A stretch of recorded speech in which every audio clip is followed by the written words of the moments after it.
市民先生，大家来听，大家好，我是秦碧纯，欢迎再次收看《市民先生》节目。咱今年年底就合一选举将伫11月份来举行。那么现在是伫咱台南市呢，民进党的部分哦，伫咧市长甲市议员的初选已经拢来完成。国民党的部分呢，已经完成市长的部分，但是伫咧市议员的部分，即马正伫咧进行初选的民调作业哦。和咱今仔日呢，共款要来邀请到有意要参选的参选人到咱节目当中来说明因的政治的抱负甲因的理想。那么呢，尤其是一寡政坛的新人那么爱有机会透过咱的节目的访问呢，大家好好来认识伊。今仔日呢，咱邀请到这位是国民党要来参选台南市的北区甲中西区议员的参选人这一位青年才俊，今摆为大家做一个介绍，我们欢迎蔡宗豪。宗豪你好。Hello， 你好。Hello， 各位乡亲喜多大家好，我是蔡宗豪，还有亲爱的春姐，大家好哈。各位朋友们，还有媒体前面的朋友，大家好。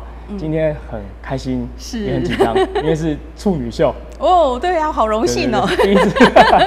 对，现在手心一直冒汗。哦，是吗？哇，可是呢，看到这个蔡宗豪，大家第一印象就是说，哇，他才26岁，好年轻，好有活力，好有热情哦。哇，那今天这个处女秀呢，交给我来访问哦，要帮大家好好来访问，大家好好来认识蔡宗豪。其实呢，最近大家拢伫街头巷尾都有看到一些你的扛棒。那时候呢，我第一次看到蔡宗豪这个扛棒的时候，我想说，哇，这个是怎样要来选偶像的吗？怎么那么帅呀？哎呀，哇！你是在酸引导哎，酸头部哎。我看到本人之后呢，发现真的不是骗人的哦，不是那种美图，不是修过的，是本人真的就跟照片一样的帅哦。那当然呢，咱想讲伊要来参选这当然不是只有外表帅而已，一共要来服务的。好，那到底蔡宗豪这一号人物，看到看板大家。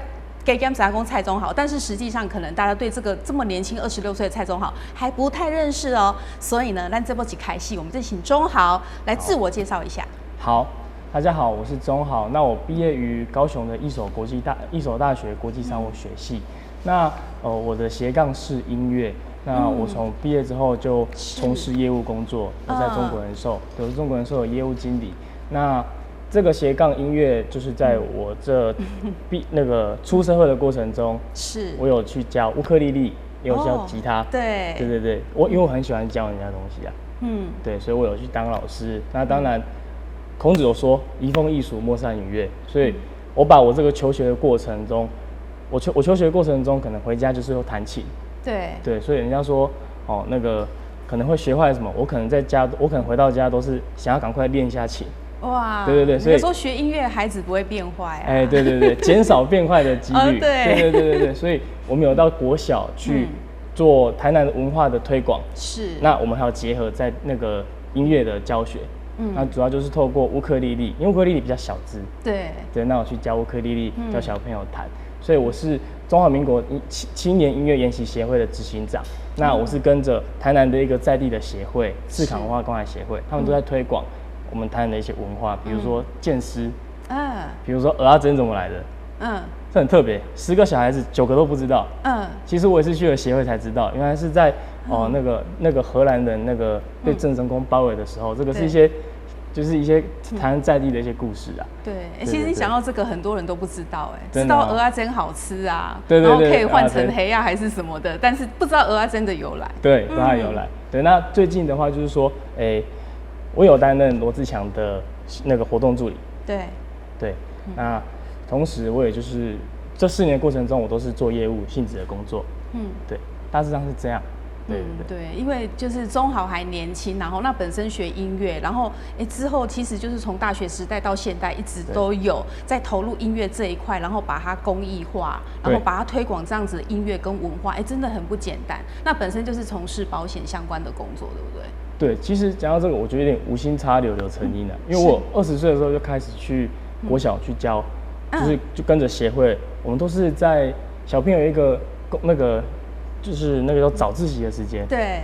通常都是有一些晨间妈妈去做一些教学，那我们就是那个时候去教乌克丽丽。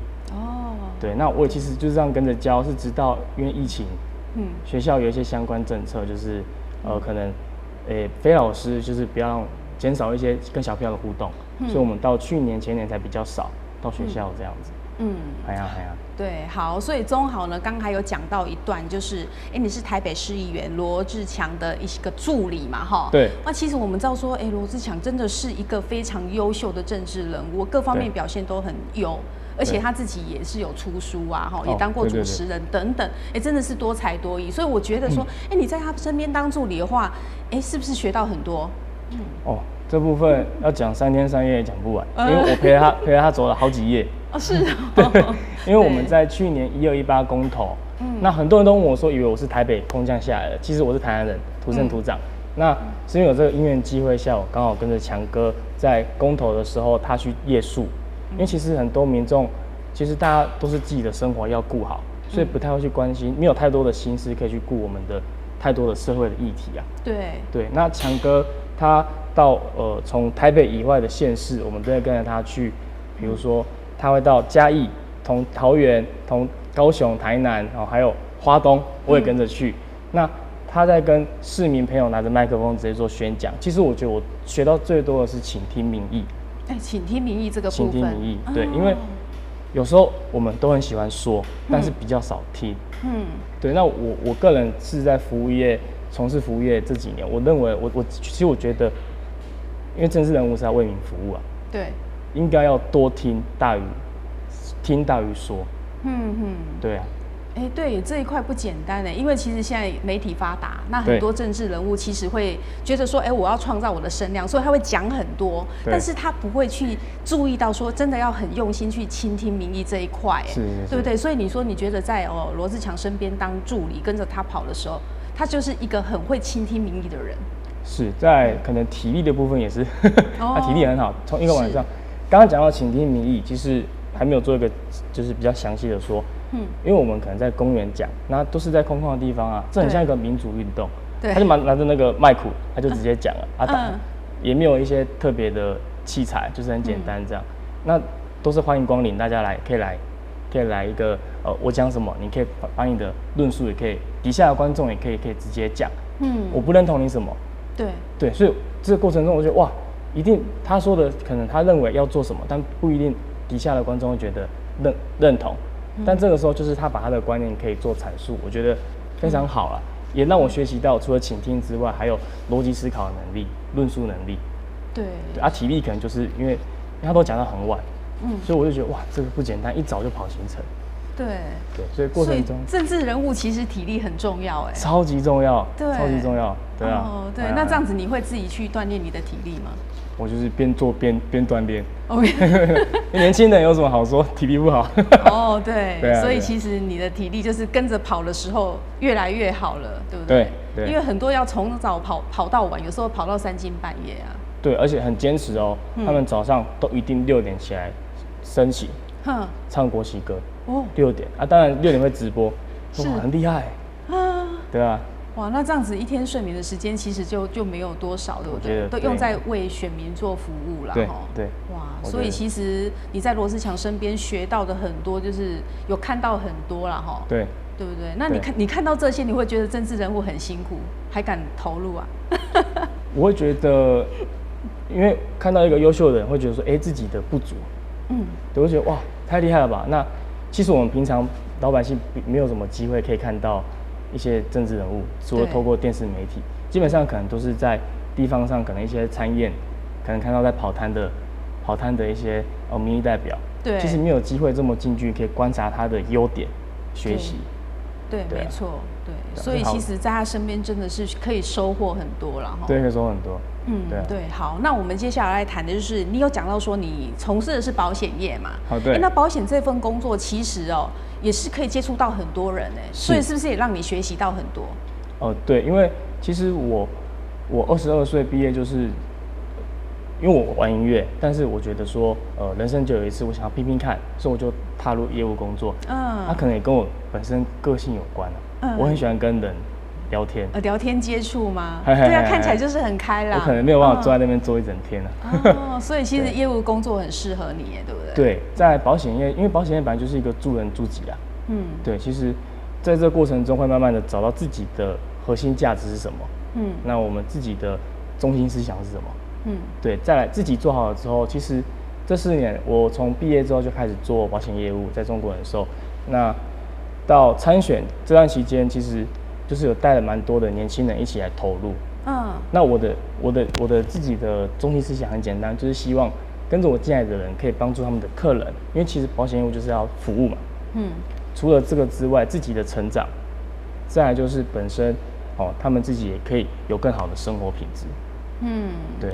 那我之前有看到报道说，你好像在从事这个保险的时候，有发现说，可能有一些人他要申请一些帮忙的时候，就是毕竟保险的这个能力有限，所以这也跟你从政有点关系，对不对？想要从政，对，这个是一个刚好一个契机点，就是说，刚好那个台南市政府还有一个秀峰公济慈善会，那有跟中国人寿结合，要针对那个弱势族群，要帮他们推广。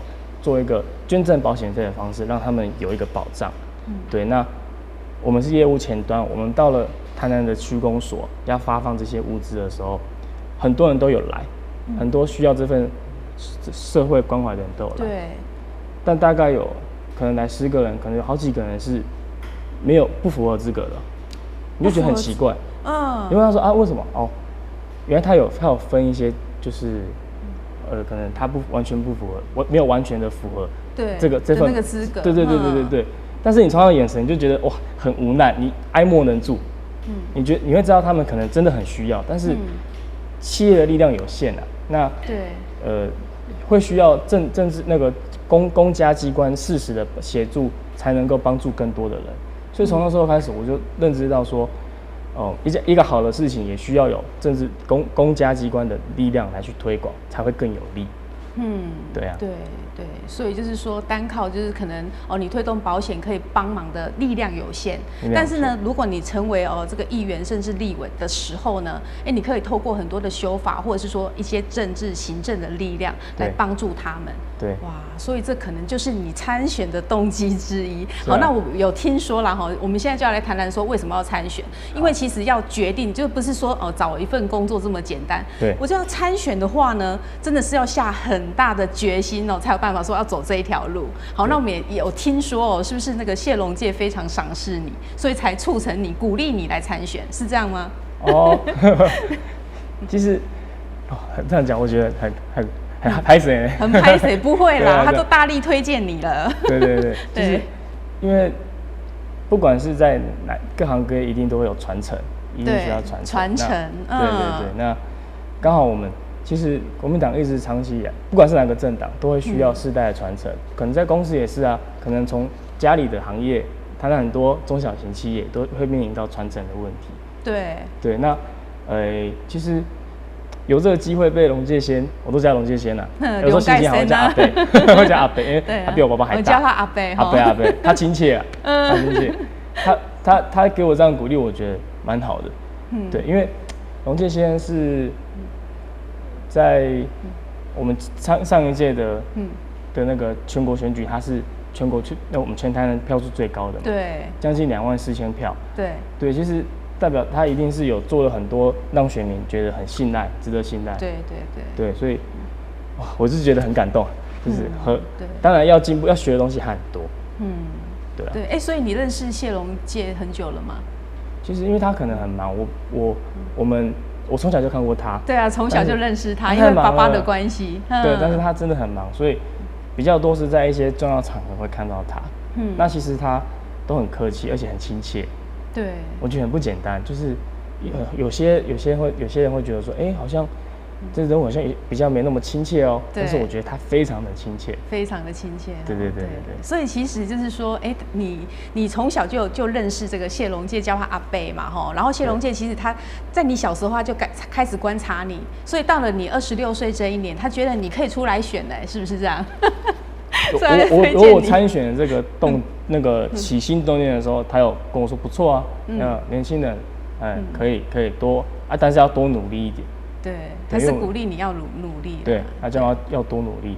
对啊，这是一定要的啊，所以有这个阿伯前辈，这样挺你真的是很不错的啦，那除了谢龙介挺你以外，其实我要来谈一下，就是他的爸爸其实是我们媒体界的前辈，然后之前你爸爸也是跑这个社会路线的记者嘛，虽然后来呢转型从商，但是他之前在我们媒体界也是相当受人敬重的一个前辈哦。好，那你爸爸现在就是从商之后，他现在其实也是蛮热心公益的，所以其实你的家人、你的爸爸妈妈啊，他们很鼓励你出来参选嘛。我觉得参选民意代表就是服民利民啊，所以他们一定是支持我。那最让我感到幸福的是说，因为参选这段过程中一定会有很多的心路历程。我觉得我爸爸他担任一个心灵导师是蛮好的，他会跟我说，你要加油，快乐生智慧，叫我压力不要太大，那就是轻松的，就是放轻松，心情要轻松啊，积极的去做这样。对，他很支持啊，我觉得。你爸爸很支持啊，妈妈有没有支持？妈妈也支持啊，妈妈也是很支持你。妈妈也支持。我们家是母系社会。所以妈妈都决定了，对，妈妈决定了，没有人敢说不要。所以能够得到妈妈的支持就没有问题啦。对，对，所以他们从小栽培你学音乐，然后长大之后觉得说，你热心公益，然后你的各项性格、你的各项成长都很适合来参政，所以他们其实也在后面力挺你啊哈。因为有些其实你要从政，有些人我听过很反对，那就是一方面他要积极投入参选，然后一方面还要应付一下家人安抚家人说不要排斥他参选，但是你呢背后有家人当你的后盾，真的是你讲的很幸福。对啊，对，真的是也是一股很大的力量，因为你后面有靠山，安定了，你就可以好好的去冲刺你的参选嘛，对不对？对，没有那么多的顾虑这样。对啊，就是专心的这样。对，所以就是你参选的原因就是觉得说你自己很想要投入这样的一个工作，然后刘盖生那么给你集齐，家里的人嘛给你集齐。好，那决定参选之后呢，其实国民党方面之前一开始的时候有召开记者会，就是要来力挺蔡中豪，因为他们觉得说国民党需要加入政治的新血，要有新的年轻人加入，所以我们来看推荐的这段新闻影片。国民党市议员王家珍和李忠诚共同为着党内推荐少年的新希望。中西区北区的市议员参选人蔡宗豪，参选人因为曾经是罗志强的助理，嘛做过保险的业务，过去的工课中有处理过弱势家庭的投保业务，深深看到伫咧急需要帮助的弱势家庭，所因为政府的资格限制，无法度得到协助，所以想要透过参与政治，希望当帮助经济有需要帮助的弱势家庭。我们的国家不管是经济、交通，还有科技方面，很多的建设过去都是由国民党打下的基础，不应该漠视这些贡献，只讲仇恨而无感恩。我印象最深刻的是，有是中国人寿和台南市政府，还有财团法人台南市秀峰公济慈善会，共同推广的经济弱势家庭微型保险计划。目的是以捐赠保险费的方式，让将近1万名符合资格的台南市民可以享有保障的资格。当时我们到了台南的各区公所，要递送相关的资料给这些需要社会关怀的人。他们有非常多的人到了现场，却发现自己并不符合资格。那从他们的眼神中，只看到了满满的无奈和失望，这让我很不舍，也才明白，只靠企业的力量是不够照顾更多需要的人。真侪党内先辈分别拢到现场来替宗豪表示祝福，除了替加油以外，同时欢迎经济少年人会当做伙投心到党内来替人民服务。我们要向年轻人表示最大的一个祝福以及欢迎之意。所以说很开心有宗豪这么年轻的好朋友加入我们国民党。有少年人一点机会，大家来支持蔡宗豪，让他替少年人来打拼奋斗，一起加入国民党，为我们这块土地一起来打拼。要起国的时阵本来就较艰苦，没关系，姐姐们还有哥哥们、大哥哥、大姐的都在后面听你欢喜。所以说我替宗豪，我感到我很自豪。宗豪加油！就欢迎讲，咱宗豪会当为咱国民党提出这个事处，替咱台南市所有乡亲来大家来打拼。参选人认为政党政治是需要良性的竞争，加入一个需要有少年人的政党，希望当透过无同的方式来回馈咱的社会。台南新闻刘品言采访报道。哇，所以中好无简单呢，咱国民党真几位议员真的是在议会表现都是非常优秀，互人学了甲会得志的，所以因全部出来给你小听，有没有很感动啊？非常感动，没想到旁边坐满的是力挺我的议员，那个时候。对啊，而且他们每个都很优秀哎，说真的，问政真的都很犀利。对，而且其实，我觉得他们也是很为民服务，很用心。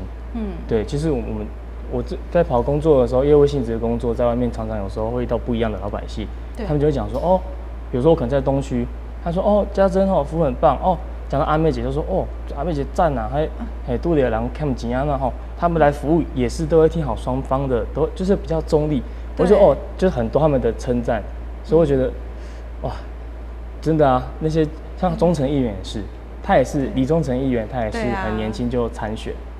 对，那从他们的身上，我真的可以学到影子很多。而且以前有一次，那个在去年4年前大选的时候，阿梅姐要参选，那时候我还帮她站台，我还弹吉他，真的，那时候还说哦，这矮恭维会靠那样厉害，对，被她吓到。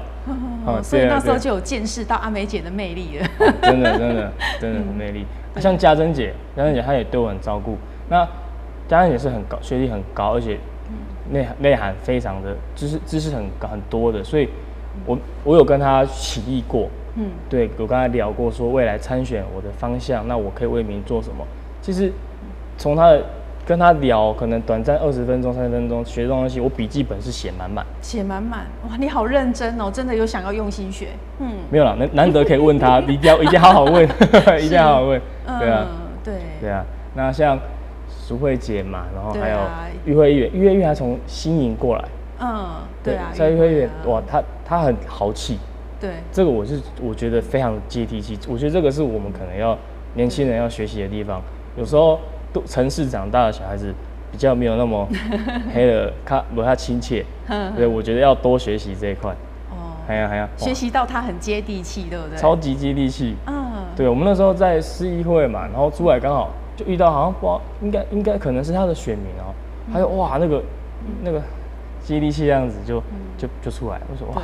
对，所以其实当天挺你的，包括你刚讲到那些林彦柱议员等等哦，他们其实表现都很好，然后每一个都有他们各自的问政的特色，对啊，还有那个李正国议员，他也是新上任的议员，对，我有去跟他聊过，听就是他有跟我说他在参选的过程中的一些过程跟我分享，对，李正国永康的李正国议员，对，那他有跟我讲他这4年，其实我们在网络上都看到他们的每天在为民服务做的事情对，所以有时候跟他们聊接触的时间不够长，会从他们过去做的事情来看，来学习。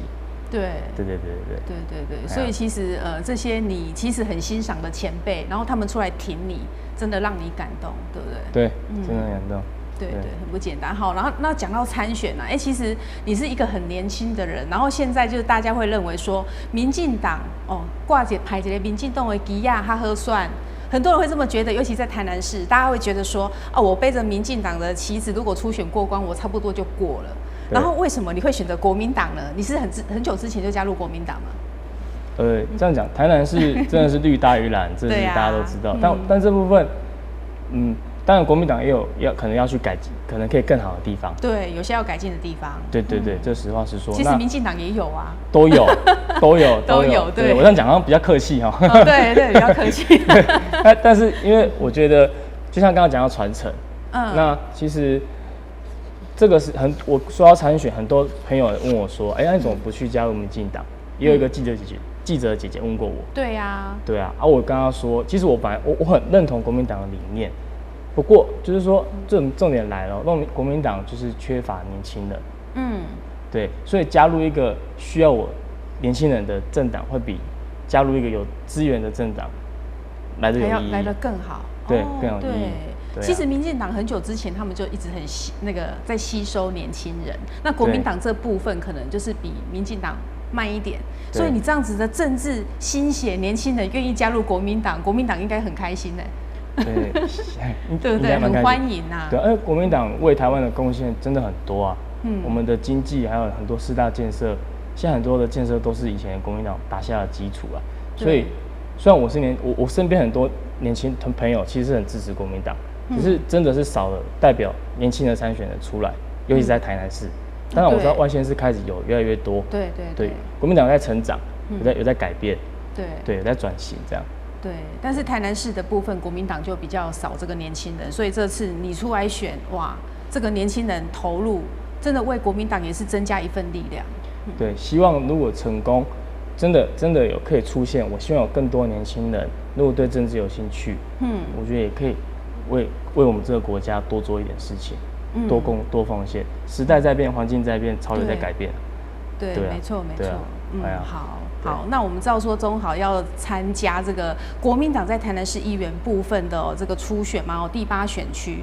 好，那参加初选去登记那一天，这个阵仗算是很大，而且呢，陪同去跟你一起去登记参选的，让大家非常的注目。为什么呢？来看这段新闻。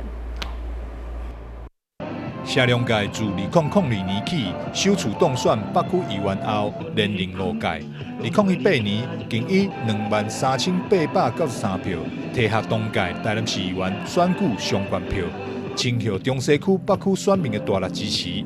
幕后重要推手苏昌洲，就是下两届首次当选议员后，就担任下两届基友会会长，至今已经20冬。随着下两届投入参选市长。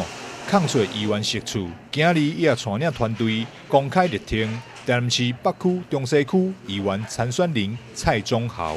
中豪的迄个经议国民党的初选而且嘛有注意迄个顺序来通过初选，然后进军咱议会高票当选。苏昌洲表示，伊本人甲下两届做伙看到蔡宗豪大汉。对这位少年人有礼貌、有责任感，自细汉就热心公益，介意帮助他人。经为大学开始，就担任音乐教育志工，为教育奉献心力。政坛前辈也拢认为伊是为民服务的好人才，希望选民会当全力支持新生代青年接棒出线。总豪是我迄个真好兄弟的囡仔，阮从细汉看伊大汉，从细汉真乖巧，真认真。希望这边会当有机会让入去议会替咱台南市民服务。看到大家对伊的期待甲相挺，也互蔡宗豪信心满满，表示伊会持续努力学习，努力做好，感谢大家的支持。谢谢阿伯今天出来为我站台，说阿伯是比较亲切，那其实他是我们谢龙介自由会的会长苏大哥苏昌洲，那非常感谢今天拨空。因为他非常的忙，还拨空前来一起参加我们的登记。那也感谢各位媒体朋友今天来参与我们的这个登记的活动，也非常谢谢我们身后的中豪自由会，谢谢你们。还有我们龙界自由会的朋友，对，大家谢谢你们辛苦了，这是一个好的开始。我们知道万事起头难，但是我们知道这是对的事情，我们会持续的做。谢谢你们。那未来还有更长的路要走，我们会继续加油。今年26岁蔡宗豪曾经担任台北市议员罗志强的助理，登记这天，伊也提出多项政见。伊讲，中西区、北区是全国国定古迹上侪所在，也是亚七美食小吃重点。两个区的人口密度拢是伫台南市前3名。未来将会优化在地产业，促进地方就业机会，并改善台南的交通，优化公共运输品质，以及争取治水有算，争取教育经费。完善社会福利等措施。台南新闻张秀维采访报道。其实呢，我度假看完这个 VCR 这段新闻影片之后呢，除了说哇这个谢龙介知友会的会长挺你以外，另外我觉得比较有趣的是你的舞技看起来，你音乐很好你跳舞好不好啊？那个舞是当天。因为我没有跟他们去排练我是当天看他们跳的呢，我跟着跳的，跟着跳，前面有一个引导在跳。那这样你很有天分呢。如果你是应该不难，他应该是还蛮简单的。我现在可能还记得一些还记得一些如果可以站起来，我就请你现场跳了。好，那所以其实你因为你是学音乐的，所以其实你那个节奏感会很好啦。maybe 对，改天可以推动舞蹈这一块，连带一起推动。可以对啊，真的还不错好，那我们回过头来讲，这个会长谢龙介知友会的会长出来挺你，大家就觉得说一定的是小龙该听你嘛，对不？是不是这样？你有没有觉得说？为什么可以请到他？他刚里面讲说，伊嘛是自细汉看你到大汉的阿伯吼。对，那个趁节目这个机会，我先跟苏会长讲一声拍谁啊？哦，拍谁？人家叫阿伯，把他叫老了。哦，我要叫苏大哥。苏大哥哈。对对对，阿伯，我那个时候是想着龙介叫阿伯，对，有礼貌，要叫苏大哥。可是你叫龙介阿伯，应该叫他阿伯对啊。也对。他比较会，苏会长比较 care。他说不可以叫阿伯，要叫大哥。哦，是，所以以后出去这个交通也是一个技巧。看到那个有点年纪的，绝对不可以叫阿姨、阿伯、阿姆，要叫姐姐。姐姐。对啊，姐姐啊，还是哥哥？哥哥啦，不是哥哥，是女生在叫。现在可以讲欧巴。哦，对，欧巴，对，这样叫就对了嘛。不管是谁听到这个都开心。对啊，这也是日行一善哦。对，这必须要说，真的很感谢会长苏会长。对，真的。哇，年轻人有这个机会被肯定，我觉得，因为谢议员、谢龙介议员，他已经连续五任的议员，5届的议员，对啊，然后大家都知道他在2018年的票，是全台湾最高票，24000，快24000，所以就像刚刚讲到的，他一定是有帮选民做很多很好的服务，对我们台南的贡献一定很多，对，那。有这样子的一个传承的意味，我真的很感谢。那父母亲对我们小孩子一定都是望子成龙啊。对。那我认为就是说，我希望望好成龙。自己希望自己成龙，对不对？对，因为很好。对，这过程一定人家很年轻，一定会面临到很多的困难。未来，那龙介议员是真的非常优秀。对，那把这个目标向他可以往他这个方向迈进哈，我觉得这过程中遇到的一些问题都不会是问题啊。对，没错。所以其实这个苏会长出来哈，因为他是谢龙介知友会的会长嘛，会长拢出来挺你啊，靠可怜讲贾龙改无挺你，所以大家看到谢龙介也挺你耶。其实我觉得这是为你加分蛮多的，因为谢龙介议员他其实问政表现好以外，他还具有全国的知名度。真的，各项表现都是很棒的。对，其实龙介议员，我跟他聊到参选这件事情的时候，他就有鼓励跟我说几个撇步啦。撇步。他跟我说，你参选不是那么简单。对，我们的论述能力一定要加强。对，尤其是在镜头前面。对，有时候要那个长而短之，要言而要讲一些重点。所以我从决定要参选开始，我就会找一些新闻议题，然后自己来练习。然后来做阐述，很棒哎！好在有这个，不然我现在可能会紧张到讲不出话。对。现在你要从政，这个真的口才很重要，非常重要，对不对？因为现在网络媒体发达，然后电视节目一大堆，很多人都是几乎都要上节目让大家认识自己。你要做什么事情，你要让大家知道。对，所以上镜头很重要。给你教的撇步真假。对，他讲这个真的是很给力的要帖哦。对但是很重要的是说，他跟你讲之后，你自己也肯去学啦，也肯去努力，这点才是最重要的。对，一定要自己去研究啊，师傅领进门，修行在个人。对，所以他跟我讲这个 paper 是最近初选比较真的还忙碌，不然我是都一直延续这个，我每天都找一个议题来自己去想，从不同的角度，我觉得这样才好，让未来如果真有机会为民服务的话，才能讲出真的重要的事情，这样。对，没错，所以整个议题可以了解它重要地方在哪里，然后怎么样正确的去切入，然后找出它的问题点，然后怎么去解决，这个真的是要透过训练。对啊，所以我这个传承的这个目标，我真的也觉得很棒，很乐意。那我很开心可以去就是接这个责任，对，那我会继续加油这样。对，那谢谢大家给我们的这个期待。对，这也是我们往前坚持的一个钥匙，这样。谢谢大家，这样。好，所以现在其实中好最重要的是要来拼过筹算机关呐，因为这个第8选区，其实在国民党这边，哇，真的是参选非常热烈。那其实就整个选举来讲，也是参选爆炸的一个区哦。好，那光初选这一块的话，里面呢就有现任的议员许志春，那现在就是谢龙介已经去选市长，所以他这个缺就没有，就不用来选议员。好，那彭玉凤议员也不选了。那许志春他因为是现任的议员，所以他目前就是保障名额嘛，对不对？对？对好，那这个区的话有3个，要选出3个，初选要过3个，那3个已经扣掉许志春议员1个。好，那现在接下来就是中豪，然后另外就是资深，我也是我们的前辈啦，哈，资深媒体人姚振玉，然后高凯旋里长跟前里长那个潘美纯，你们4位要争2个名额，对不对？对。所以目前这整个选战的状况，你要不要谈一下？哦，好啊，好。其实这个初选就是一个良性竞争啊。对。对，那很开心有4选2这个刚好这个机会哦。是。对人民来说一定是最好。因为有这个4选2，大家才会选出来的人，一定才会是对人民未来是更好的。不是同额就不用选，对不对？对，所以这个过程我觉得一定是好的事情。对。那你说，你刚刚说到4位选2位，对，我必须要说保障啦。对，学生保障。对。这其他3位的参选人，他们都比我还资深。那是年纪比你资深呐。不管是年纪比我资深，对国民党的贡献也比我多。对啦，那其中2位当过里长嘛，对不对？对。还有一个现任里长。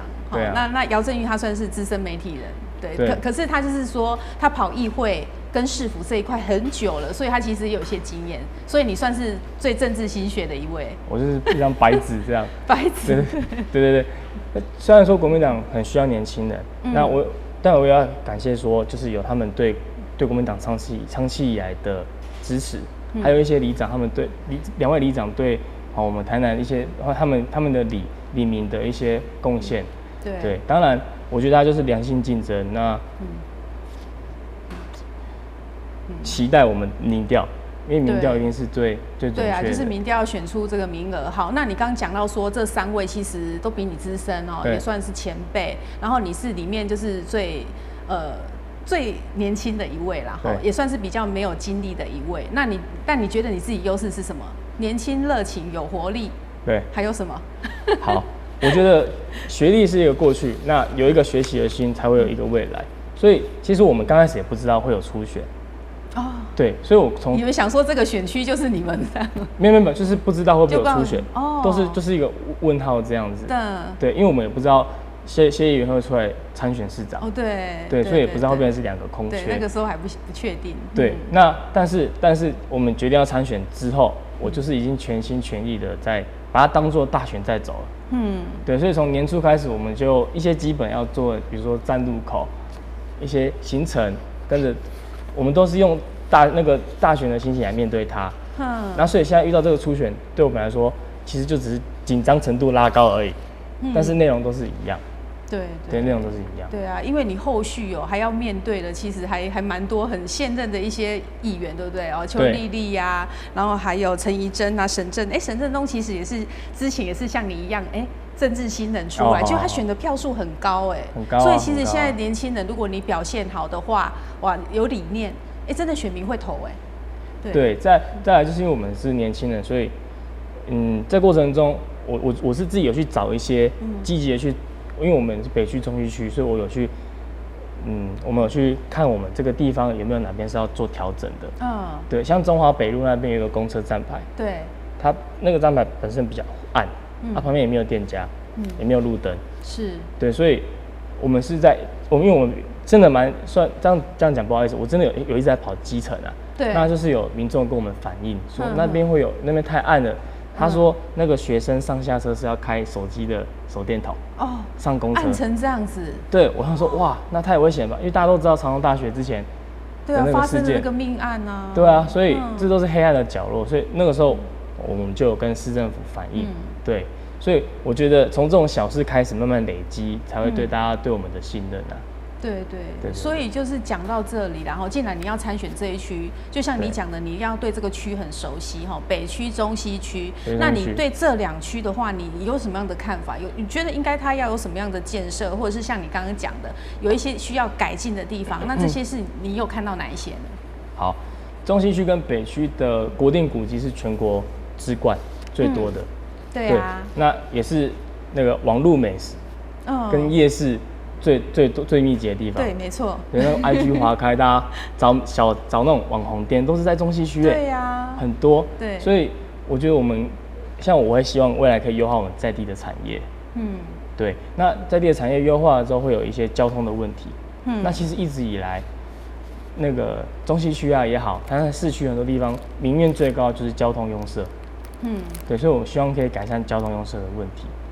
对，再来还有大家都讲北漂，对，我们希望可以促进我们地方的就业机会。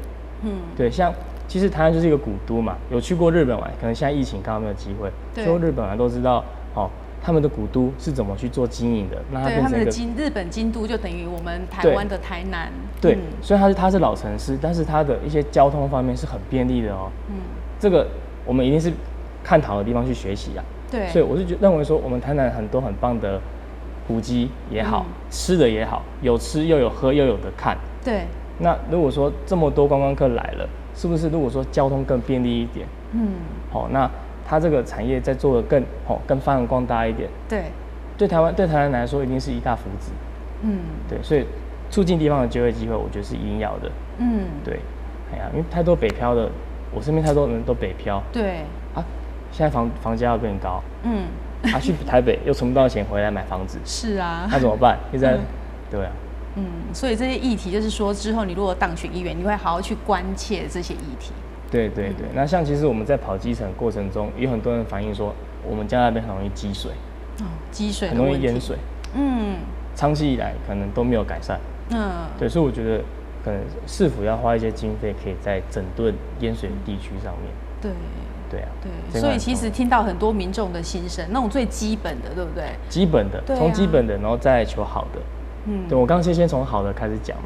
对，希望可以变更好。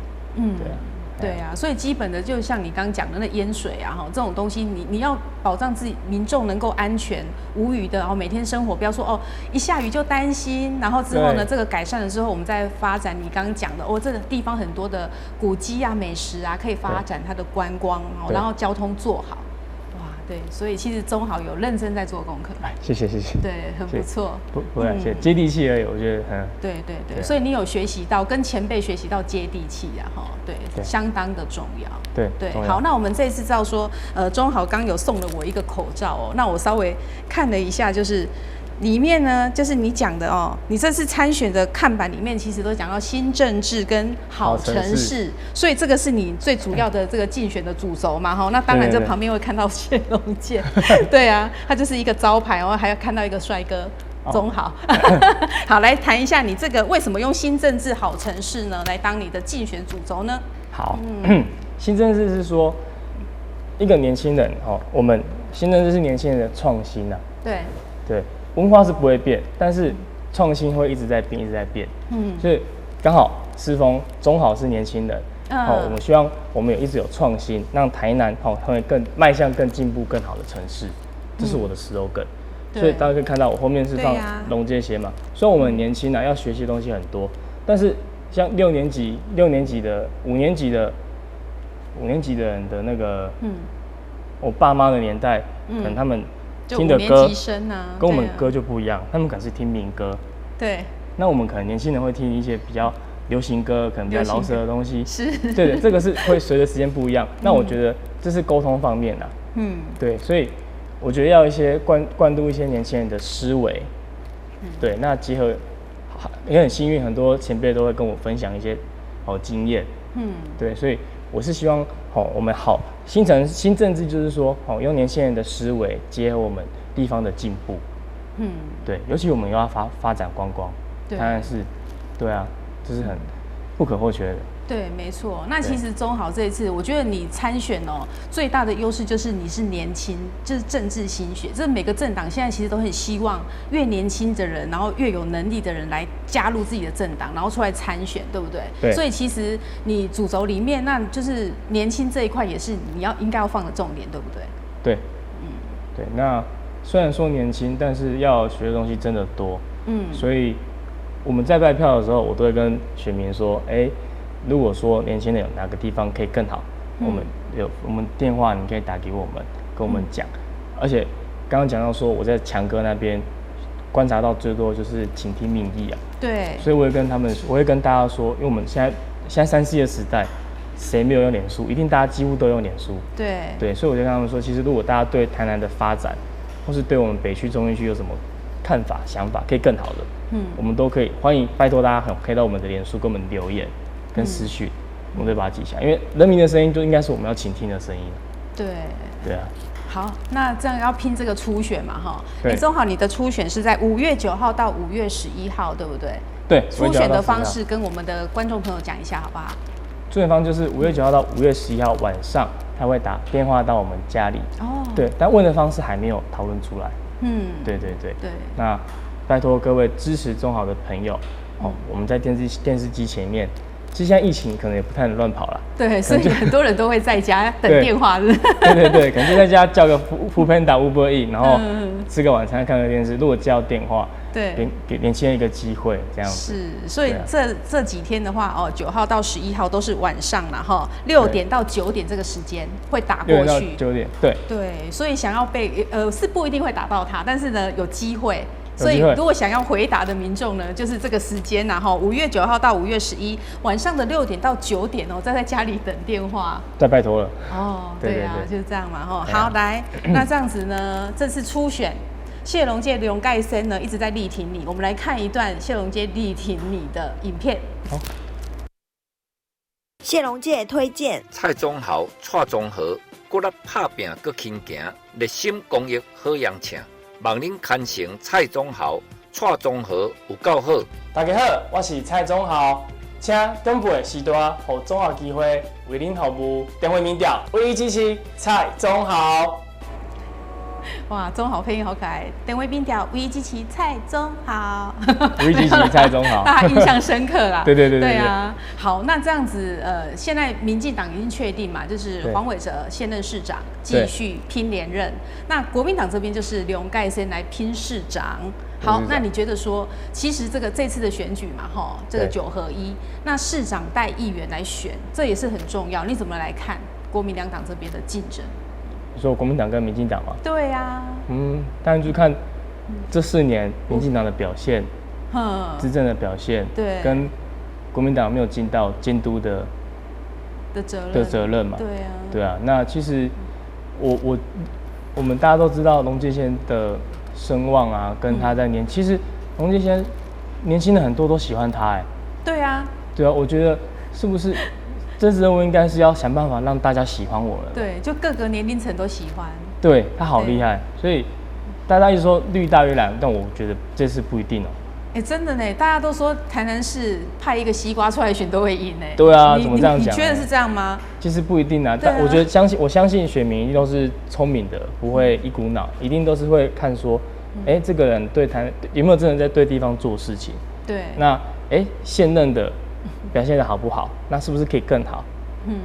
对，那个龙介先有说啊，那个苏南成之前说过50年会出一个好市长，刚好50年快到了嘛。所以大家在期待说，苏南成那个前市长讲的是哪一位先这样子？对啊，而且龙介先有讲说他就只选1届，就是他选上就只当1届，他要全心的做。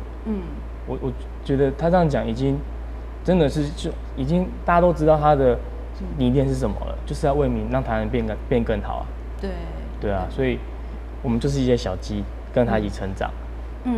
对，所以就你来看，就是不是像一般大家觉得说你台南市绿色就一定会选赢？你觉得这次龙盖森出来带领你们是很有希望、很有机会，对不对？对啊，世界上没有什么事情是绝对的啦。没错。对啊。可是也没有人。一生下来就是会当什么，比如说总统也不是一天生下来就会当总统啊。对啊，一定是做了很多。其实因为龙介先在地方经营真的很久了，我觉得应该不止，我觉得应该很多人都认为说他有这个潜力，跟他在地方的贡献经营上，真的很值得大家认同的。对，很棒。好，那我们知道说中豪，你其实这次出来变压界的筹算对，一定会就是每天这样子，你说要拥有好体力，然后每天一日到晚弄底下咧走出去看，倾听民意，然后这样拜票。你可不可以跟大家？我看你 FB 里面 po 了好多你的行程，我去讲堆笨色车啦，然后去街头行尾遐徛讲拜票呀，等，跟大家分享一下有没有什么感想啊？好啊，以前是过着以前的生活是朝九晚五。就是早上9点上班，晚上5点下班。对，一般上班族的生活。对，现在跟我相反，现在是早5晚9，早5晚9。哇，早上5点，晚上9点呢？对，但是我觉得很棒哦，这几个月很充实，很充实。那当然，充实是对我个人而言是很充实嘛。那早上我们可能会去公园，会台南各个公园。在路口吗？站路口是晚一点的事情，是再晚一点哦。先去公园就对。其实很多婆婆妈妈，我认识很多婆婆妈妈的朋友，我问他们几岁，因为他们看起来身体状况都很好，他们说80几，我吓到哇，怎么会80都年纪这么看不出来年纪这么大？对，因为有去公园运动啊，有运动变年轻，有运动，所以他们跟我运动，健康。对，所以早上就看会跟一些打太极拳的。会有一些人在打太极拳，在运动的婆婆妈妈会跟他们认识，然后跟他们聊天啊，然后他们可能会跟我说这边怎样。其实我们这过程中已经有遇到几个服务案件了，对，像刚刚我讲的那个中华北路那边的公车那个也是民众跟我们说的，对啊，刚开始去可能大家对你不认识不会跟你讲啊，你要多跑几次他才会跟你讲。对啊，那你这样很贴近民众的生活，对不对？像他们就是一早最重要就是去公园，然后可能之后回家，所以他在公园有交到一些朋友，然后一些生活琐事，就在那边可以听到他们的心声。对，再来就是有一些，其实我们还好，我们国内旅游还可以出去玩，对，所以其实我们台南的里长很棒，他们都会排一些旅游活动，真的是年纪大了，像年纪大我记得我阿公阿嬷到一定年纪，他们都会成群结伴，对，出去玩一定要有一些朋友，爱我伴，爱我伴，所以我都会刚好里民活动出去玩的时候，我们也会去发个口罩，因为现在出去玩口罩一定要戴，多戴。对啊，对啊，所以口罩很实用，实用，对，谢谢，非常实用。对啊，然后跟他们说他们出去玩嘛，然后站路口是一定要，因为没有人认识我们，对，没有人认识我，所以我不能说啊，就是一个年轻人，就是一定要大家支持，我一定要让大家多看见我们。对，所以我会去路口站跟大家 say hello， 然后讲一下我们的证件跟我的经历这样。对，然后其实因为我们北区的活动很多，像现在疫情啊，像我昨天也刚好去参加我们北区一个北门里，还有健康讲座。很多人呢，是，其实很多婆婆妈妈是很注重健康的，注重健康哈。对，所以这种活动我们都会去参加，也可以认识朋友。对啊，然后，招拖是最近因为疫情可能比较少，就拖比较少，对不对？但还是有。对啊，垃圾车是一定要跟，早晚跟。所以我最近变得比较没有朋友。什么叫没有朋友？是我不太想去约朋友，因为我怕我全身都是那个。是这样吗？都是有垃圾的问题，因为我有时候忘记倒垃圾。对，我说忘记，因为那时候会压缩啦。对。我说太热情，我有被喷到过。多少会。对啊，其实我们台湾垃圾车的那些叔叔开车的啊，还有帮忙那些，他们都很辛苦，他们人很好，很亲切。对。他跟我说：“总好，你要保持距离哦，你会被喷到哦。”对啊。对。但上次是这样。这样居多。所以其实透过这个弟招酸顾在拜票的过程，那像你这么接近这个民众接地气之后，你发现说民众的生活，然后很多地方可以值得去改善，以后你就会想要帮他们争取嘛，对不对？对啊，像我前2天已经开始徒步走我们的北区啦。对，那可能我们走的时间比较早，还没有遇到人家跟我们反映什么。那我相信未来如果就是你要实地去走，去探讨，才会发现一些问题是什么。是。对，不然有时候可能太天龙国或者是太远，人家都不知道，你都不知道大家老百姓发生什么状况，需要什么。对。像我们去菜市啊，前阵子不是缺蛋嘛？对。还好台南不缺蛋不然婆婆妈妈都拿一袋蛋在出入的。对，哇，这个都观察到了。对啊。哇，所以其实这一次要参选，让你其实学到很多，也成长很多。对啊，台语嘛有进步。台语嘛进步，对，一般可能平常都讲国语就台语。现在我刚听你一开始在讲的时候，还讲得蛮好的。还可以但是习惯讲国语，现在就变成讲国语比较多。对。但是要讲台语嘛，会使。会使，小快会使。对，台南是无讲台语不认识都觉得没有亲和力。对啊。好像是因为我们纯姐亲和力太强，所以我们这样吗？对我刚刚都讲国语啦，对啦，不过平常我都讲很多，大部分都讲台语，对，讲台语比较多。婆婆妈妈一定要赶紧拜托讲台语。对，所以这个也是你要下一步接着要来学习的啦，哈，在咱台南卖讲台语，爱讲台语，爱讲台语。对啊，哇，其实我今天访问钟豪，我觉得他真的是一个。怎么讲？好朴实，跟我想的不一样哎。一般我看到那个扛棒会想说，哇，这个很像电影明星的哦，这个男生。结果跟我想象不太一样。我觉得你好平易近人哦。真的吗？而且很懂事，肯学习，谢真的不简单。谢谢。热血青年。谢谢。好，那我们在节目最后，我想可能大家透过这个访谈会了解，钟豪真正是一个高艺音啊。好，所以最后有什么话跟我们的选民朋友讲呢？我真的希望大家可以给钟豪一个机会。虽然我真的很年轻，但是我这个服务的热忱，对，要拜托各位乡亲朋友给钟豪一个机会。时代在变，环境在变，潮流在改变，对，这个是社会真的需要更多年轻人来投入。那有一就会有二，未来一定希望有更多的年轻人也可以一起来参与，对我们的政治也好，对我们国家有帮助的。那希望大家拜托大家可以给钟豪一个机会，谢谢你们，拜托了。